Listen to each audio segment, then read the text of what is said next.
Viktor Frankl said, "Everything can be taken from a man but one thing, the last of the human freedoms.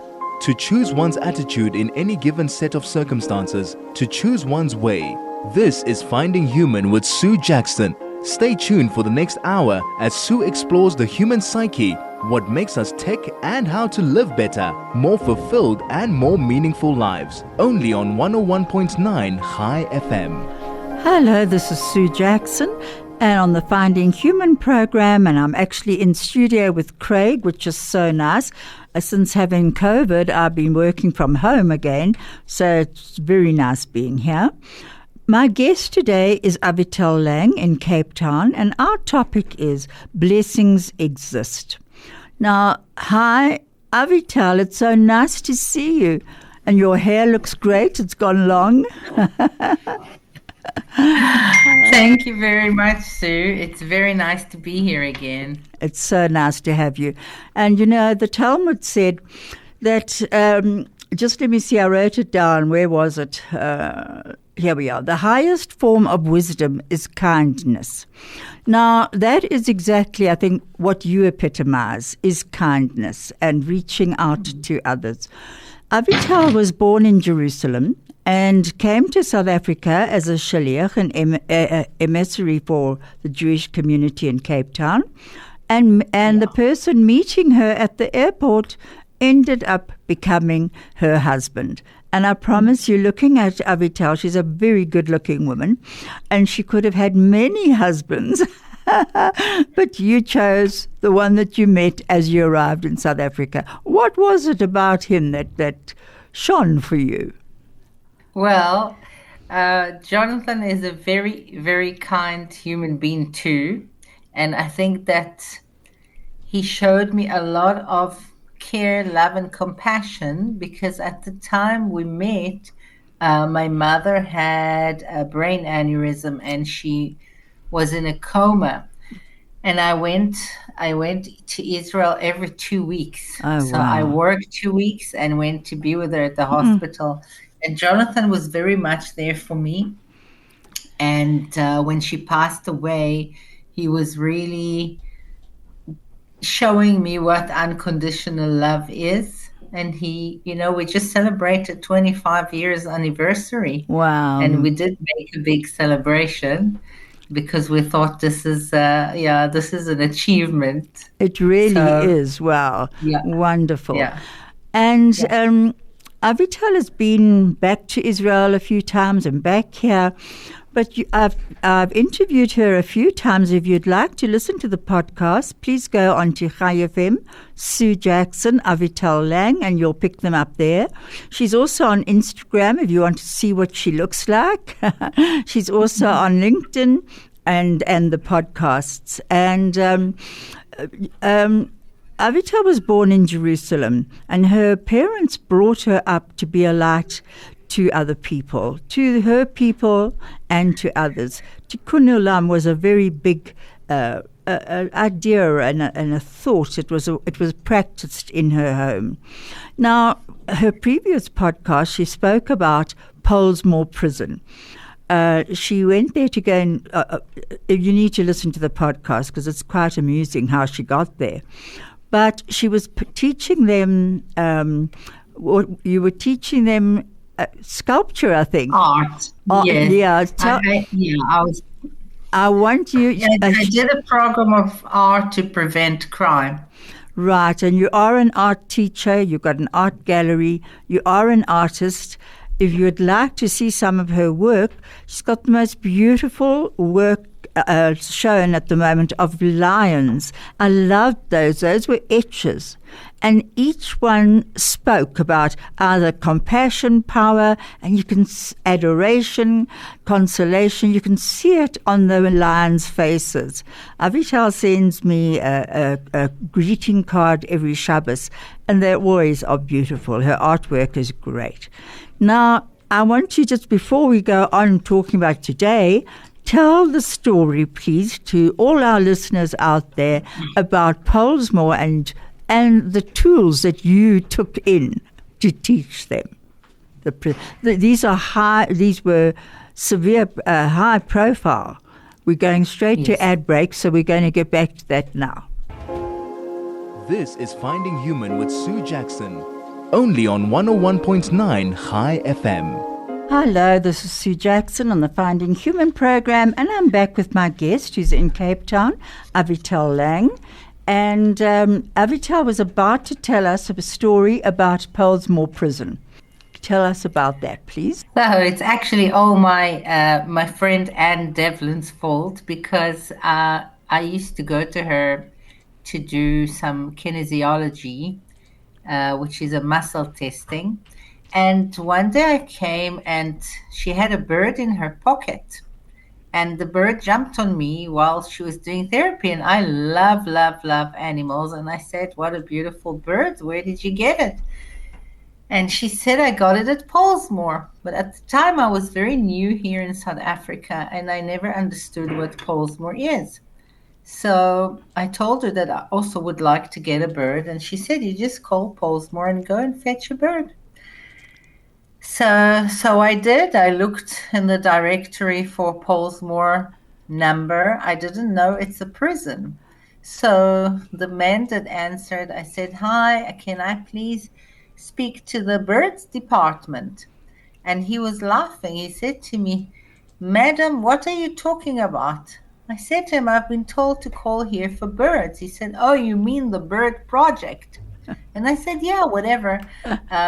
So he put me through to a person named Bernard, and Bernard came to the phone. I heard a lot of noise in the background, but still, when you don't know, you just don't know. Huh? And he came to the phone, and I asked him about the birds, and I asked him if they open on the weekend, and he said, yes. He was laughing. And I said, "Are you going to be there?" He said, "Yes, I'm here all the time." So I told my husband and kids that we're going to get birds, and we were very excited. And Jonathan asked me, "Where are we going?" I said to him, "It's near Tokai, and it's called Pollsmoor." So anyway, he's driving, but he said to me, "Are you sure you're going, you know where you go? It's a prison." I said to him, "No, it's not a prison. It's a place where they sell birds." Anyway, when we arrived there, we saw the high fences, and I was still thinking, God, maybe they have so many birds, they have to fence the area around. Little did I know that I walked into prison, and they went to call Bernard, and I was really puzzled with this place. I didn't understand. My children thought they arrived to Primi Piatti because everyone was wearing orange.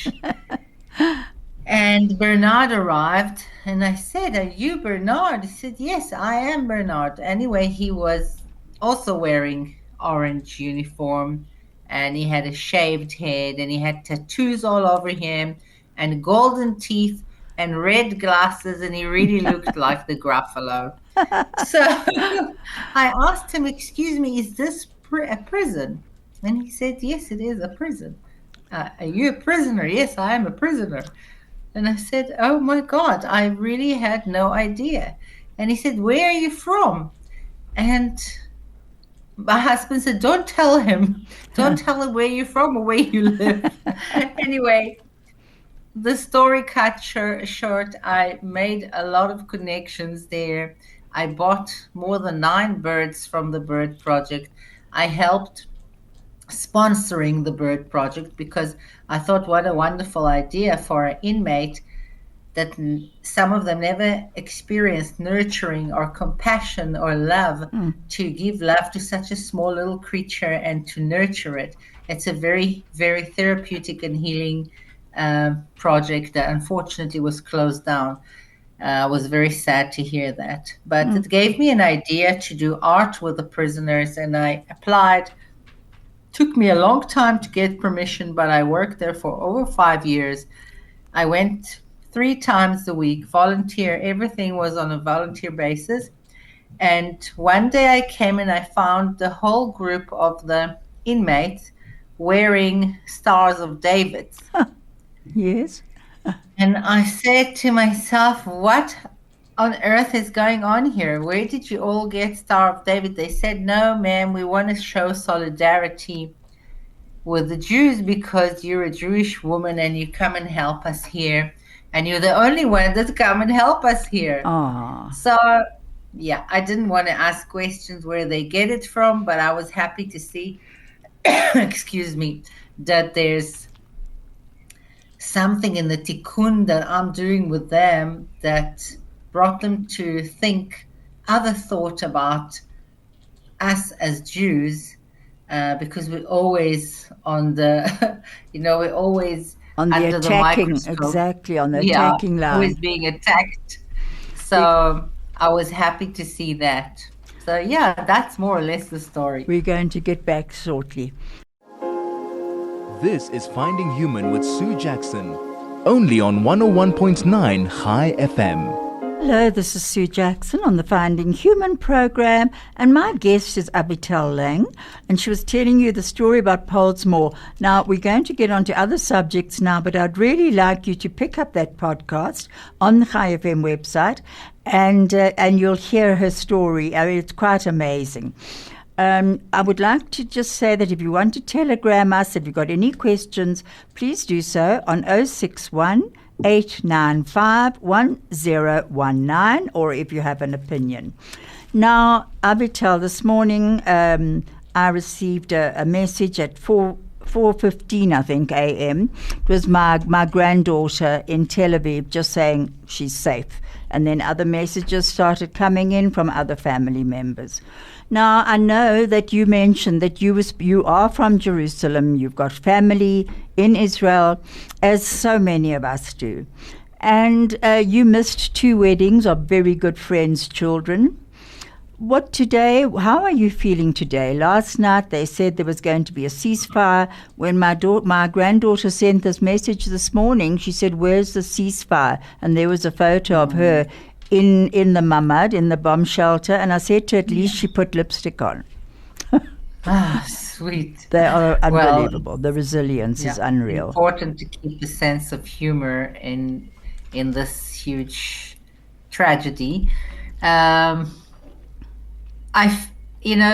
ceasefire has been violated twice already. It killed 4 people in Beersheba today that were in the shelter. Shame it had a direct hit. And there was another one now. So there is a violation of the ceasefire. That's sad. My family and friends, I'm sure each and every one of us have family in Israel. I have a lot of family in Israel. My father is in Jerusalem because he lived in a building that was built before 1960. He does not have a shelter. And, at his age, 77, you have to run to the staircase a couple of times a night. Yeah, it's very difficult to be an Israeli at the moment in Israel. But I must say that the Israelis are unbelievable. They're so resilient. They have such a spirit. I mean, I looked at my cousin in Ramat Gan. She sent me videos from the shelter, and they were all singing while there were sirens. Everyone had doggies. The shelter was full of doggies and children. And the people were singing, and that gave the children a little bit of confidence because, when the child see the panic, they also panic. But there was a big sense of unity and togetherness and understanding that, all we have is each other. So that is beautiful to watch. I am not sleeping very well because I am connected to all the channels and the apps. I also get the notification when there's an alarm coming, and I make sure I wake my dad up because he's probably sleepy. So I make sure that I'm calling them on time, and I'm with them on the line and volunteering at Iran. I'm volunteering every day now because of the situation. There's a lot of panic. and a lot of panicky. Tell me a bit about Iran. But you say with your dad, my daughter and my grandchildren. My daughter said they ran up and down. They're on the third floor. The mamad is at the bottom. Little children 4 times last night. I mean, they look absolutely exhausted. I think we should dedicate today's program to the resilience of the Israelis, to the bravery of our IDF. And also, I feel we must never forget that our hostages are still being held in the tunnels of Gaza. And the war could end if Gaza would only just free our hostages. It's just ridiculous. But tell me a bit about Iran. Iran is an Israeli organization that giving Ezra Nafshit Rishona, which means first aid, mental health. So if it's for free, it's sponsored and it's for free. We have volunteers from all over the world, but there's never enough volunteers. We're looking for more volunteers. Is it only for Jewish people? It's for anyone that lives in Israel and that feeling that they are in distress or having a mental issue or an anxiety attack or whatever the case may be. They're welcome to call. And if you don't want to talk, you can also do the chat line. So I'm doing the chat line because I'm abroad. So I opened the system. I did the course and everything, of course. But I opened the system and we had so many incoming calls. I had been talking to people in the shelter, out the shelter, children, teenagers, elderly, single mom with 2 dogs that called and does not have a shelter. A lot of people calling because when they call, they think that, it's the last call they ever make, that they might die. And, it's the first time that I have to tell them that their fear is very normal. The fear is very normal. You're in danger and you're allowed to be afraid. And all I can do is hold your hand and be here with you. So sometimes I stay with people on the line for quite a while until I feel that they're calmer and they're ready to let go. A lot of people are lonely. They don't have a big family to support. And Iran is doing an unbelievable, remarkable work. We are a few volunteers at each shift, but because of the situation, everyone logging in wherever they can. And I see it said it's for everybody, and that it's now a national organization. It was started in 1972. I didn't realize that. I looked it up. Yes. And so do you have Arab Israelis, Bedouins? Do you have them phoning in? So do you have people who speak Arabic? Yes, we have Arabic speaker volunteers. If we have a call like that, we transfer them. We ask in the group. We have a very big group. And we ask, not long ago, we had an Arab guy that called, Arab Israeli, and was in terrible distress. And he was commanded by his family to kill his sister because she's violated the honor of the family by dating someone that is, I don't know, not married or whatever the case may be. But he asked us for help. And we did send the police. We sent the police to him because he was really threatened. He did not want to commit a murder. I don't know if you're aware, but we have it's crazy numbers of murders in the Arab society in Israel. And they call it honor. They call it honor killings, don't they? A lot. I can't begin to tell you how many poor women is getting murdered every month. It's a serious problem, but I'm glad that they are using Iran, some of them using Iran, and then we can intervene and we can help. So I feel this is the mitzvah that I can do from far away. And sometimes they write messages to Iran management and they pass them on to me, and that's very heartwarming I'm to see that sure. you really managed to help someone. Someone is sleeping better because thanks to the conversation. So it's a lot of time consuming, but it's the little I can do from far away. It's amazing. And do you need, if people are listening in, do you need volunteers? Perhaps if people are social workers or psychologists who've got spare time. Of course. And what Of is the course we do training? need. What does the training consist of? There's a few first selection by the management, and there's a course of about 5 months on Zoom. There's a course for English speakers too, and they have a big need for English speaking volunteers because, there's a lot of New Olim that cannot speak the language, especially on the chat line. The chat line, people don't want to talk. They write on their WhatsApp. They write how they feel, and we do need English speaker volunteers. Okay, Absolutely. so people would like to get hold of Iran. Look it up. It's ERAN. And you'll see they deal with Holocaust survivors, the IDF, their families, teenagers, suicide prevention. And so it's a very, very worthwhile project, absolutely. And it's been running for a long time, which means that it's pretty good. Now, tell me about when you were in Israel, what did you find with the resilience of people? Just hang on a sec, Craig. Sorry, I've just got a message. I think you're probably also going to just now have to upgrade yours. We're on Zoom today. Okay, so just tell me about what you have noticed about your Israeli family and your friends. I noticed that they are immensely strong. They don't make a fuss out of small things.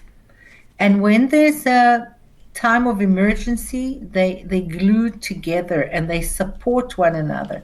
I was very happy and surprised to also see on the other channels the support that our Prime Minister is receiving from left and right. Absolutely. Which is great. And we're going to get back to that in a minute.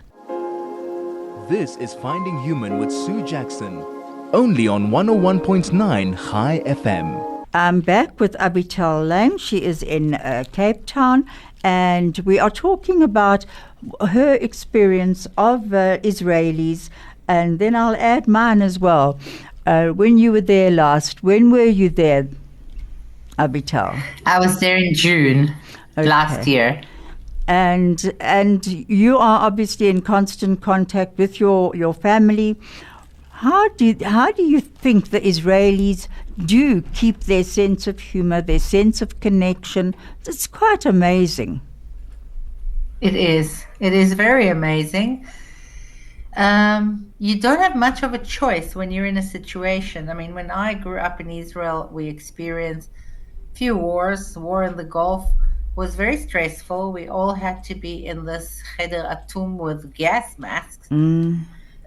Which was terrible, but we kept laughing and we kept cheering each other up, because what I've noticed that when you're in a situation, you don't let, you're in a survival mode, and you don't let trauma or fear come in the way.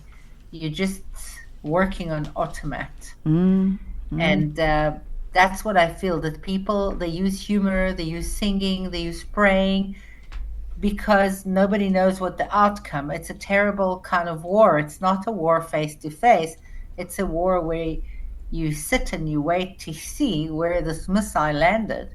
And it's like a Russian roulette almost. It feels, it feels terrible. It's not, I think that when this war will end, a lot of people will have still PTSD, and we have a continuous PTSD in Israel from 7th of October. Definitely. We lost so many people and so many kids and so many so many, and then we have the hostages, and we have so many fronts that we're dealing with.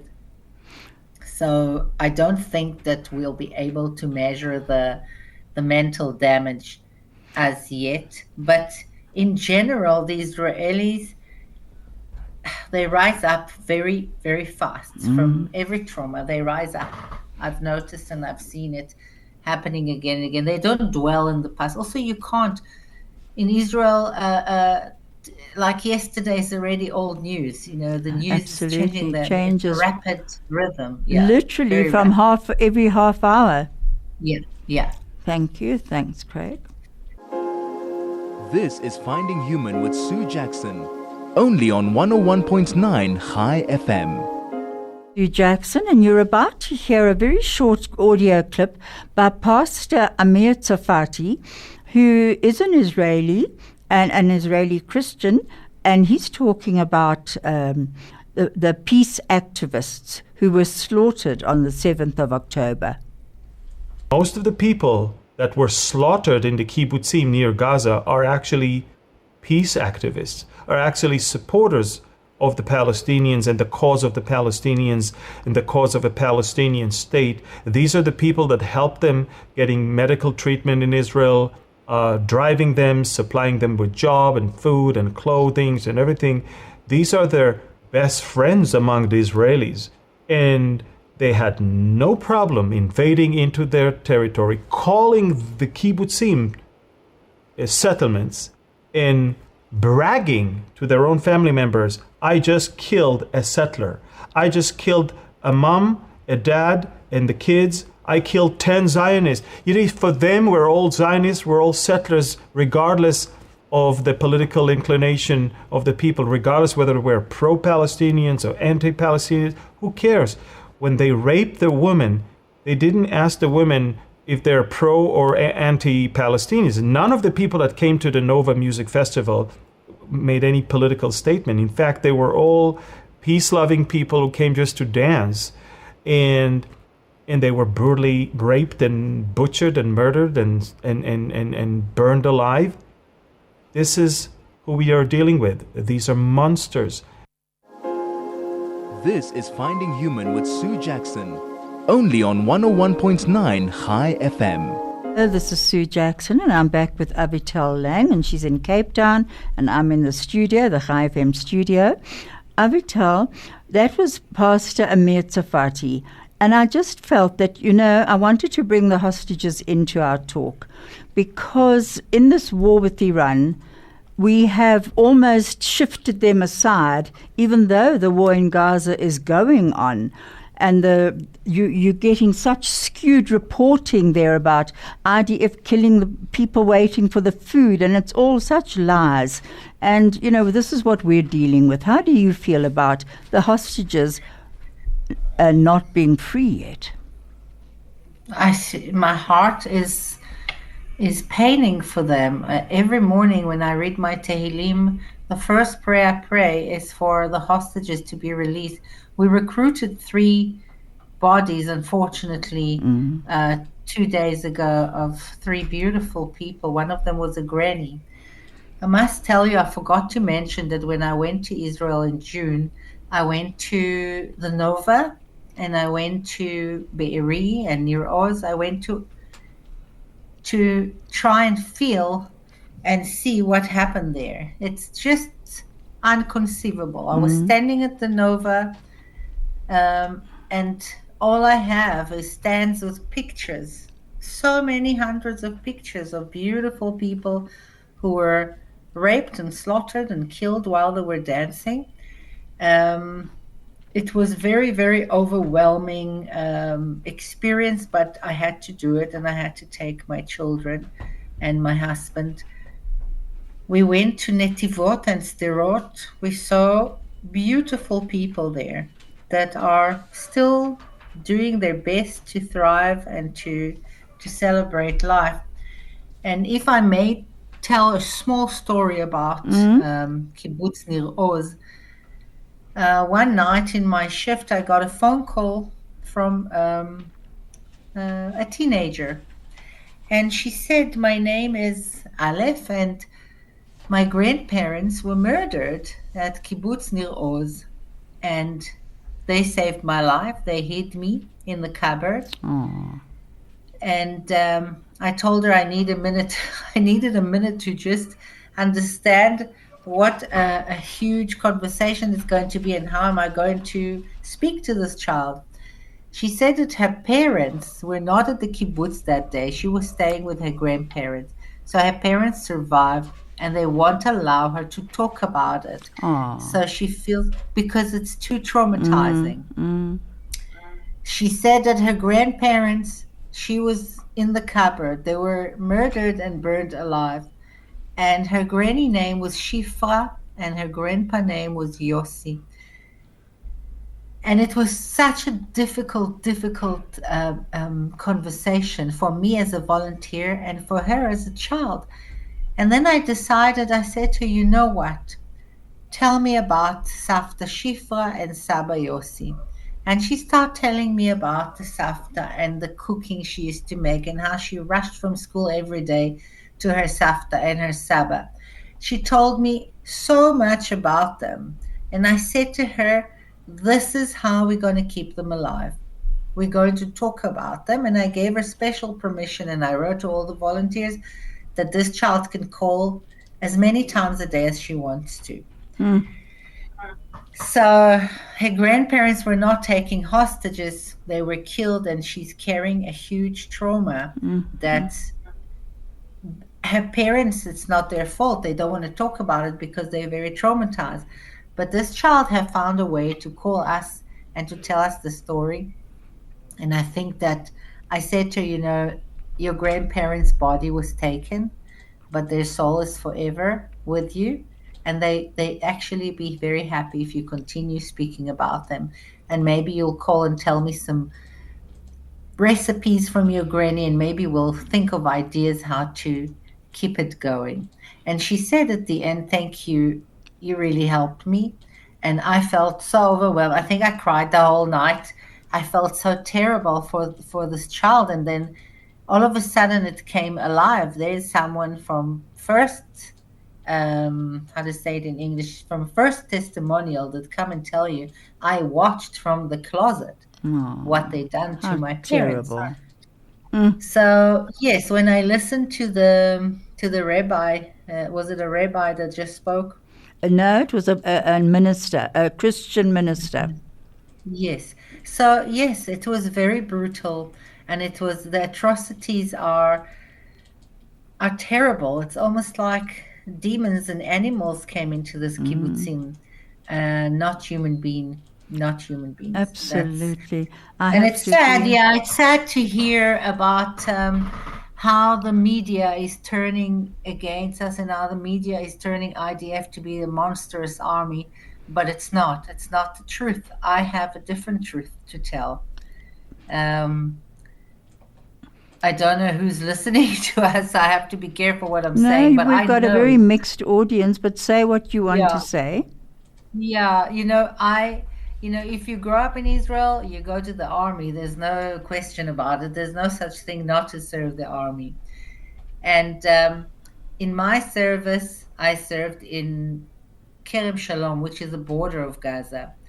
And every day I used to go with my officer and give food and candies to the children. And they all the time chased after my jeep, and I all the time gave them candies and hugs and kisses. Aww. Because that's how I grew up. This is how I've been educated with my parents, to always give and be kind. And one day I came and the same children threw a cocktail bottle at me, and the jeep went into flames, and I was punished. I couldn't go home for over a month. Wow. And what was the punishment for? Because you'd been feeding the children, or what was it for? Yes, because I was communicating with the children and lost my guard. I didn't realize that they will do something like that. Obviously, it's not the children; it's the adults that gave them this to throw at us. But anyway, the jeep was destroyed. It cost IDF a lot of money, and I was punished because I was not supposed to, be off guard. I was supposed to be on guard. And if there is that thing to give, we always give. But the problem comes when, there's so much hatred, and there's like summer camps teaching children how to really hate Jews, and it's terrible. It's very sad. And I hope and pray that this one day will change. I really hope so. I hope so too. The Iranian people are wonderful people. They want peace. They want freedom. They want freedom of speech. They want to dress up and be happy. And they don't want to be oppressed. Exactly. And you talk about freedom. It was quite amazing what the IDF did yesterday. You know what? I'm sure you read about it. I'm getting back to that in a minute. This is Finding Human with Sue Jackson, only on 101.9 High FM. This is Sue Jackson, and my guest today is Avital Lang in Cape Town, and we were talking about people hating the Israelis and hating Jews, and it's worldwide at the moment. It's very, very upsetting. But yesterday the IDF did an amazing thing. They bombed in Tehran the doomsday clock. It's called the Doomsday Clock, and it was in a square, and it was a digital countdown towards Israel's destruction. So, it had the minutes and the hours and everything and the dates. So that was blown apart. Well, I thought that was great. The other thing that the IDF did was that they struck the entrance to the Evin prison, which is a high-risk prison where all the political prisoners and opponents to the regime are kept. So they bombed the entrance so that those people can escape. And I thought, honestly, I wonder, it's just quite amazing even to think of that in this time of war. But thank goodness that clock is not Big Ben in London, who everyone enjoys, especially on New Year's Eve, but a clock that wanted our downfall. What do you have to say about that? About the bombing of the clock? About, the downfall. Yeah, it's a symbol. Yeah. It is. It's a symbol of our intentions, and our intentions was never, ever a war. We are the size of the National Kruger Park. We're the size of New Jersey. Mm-hmm. In what world, I say olam metukan, in what correct world we as Jews have no right to exist? I mean, this is not fighting about land. This is fighting about our right to exist. We've already given the land. In few months, Israel would have been deleted from the face of the earth if they had a nuclear, and nobody would have cared that we are gone. We are such a small nation. It happened to us at Second World War. It did happen to us. They almost diminished the Jewish race from the face of the earth. Absolutely. So we can't afford that. I mean, we're doing the work for the whole world. Everyone will get damaged and hurt if nuclear will be released by this regime. This is not a responsible regime. No, definitely not. I'm not a politician. And I'm not, I can't tell you that I'm a professor of understanding the Middle East. All I can say, I'm a Jewish woman and many generations of Jewish mothers and grandparents. And we have a right to live and live peacefully. Absolutely. I mean, we are all Goyim. This is our job. This is our mission. This is why we came here. And the Jewish nation has contributed so much to this world, from medicine to technology to everything. We are proud, beautiful people who want peace. And you know what, Avital, Rebbe Nachman said, don't worry if your light flickers. Even the stars twinkle. And I love that, the thought that we have to keep our lives, our lights in our lives and shine it outward. We're going to be told pretty soon to wrap up. I wanted to ask you about, we're going to be playing a song at the end, which you wrote, and just tell me a bit about it. I wrote this song a couple of years ago, and I also sing it myself. And Isaac, my dear friend, has played and played in the background.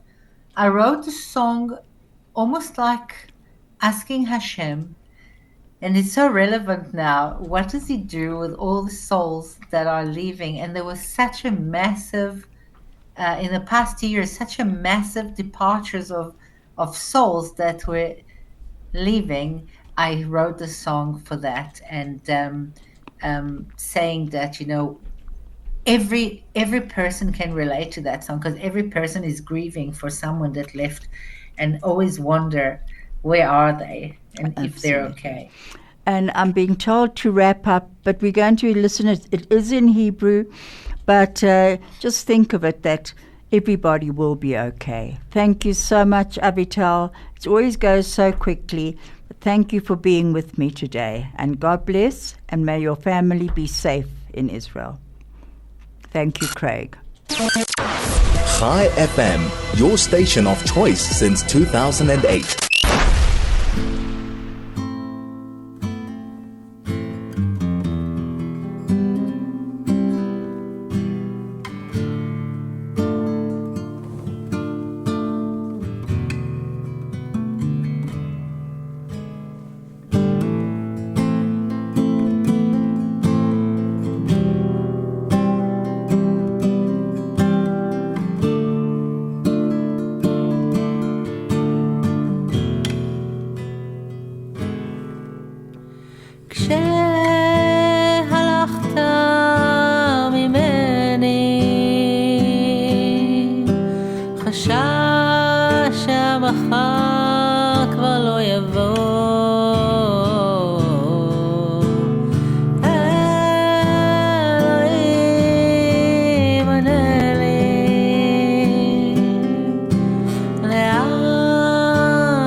הנשמות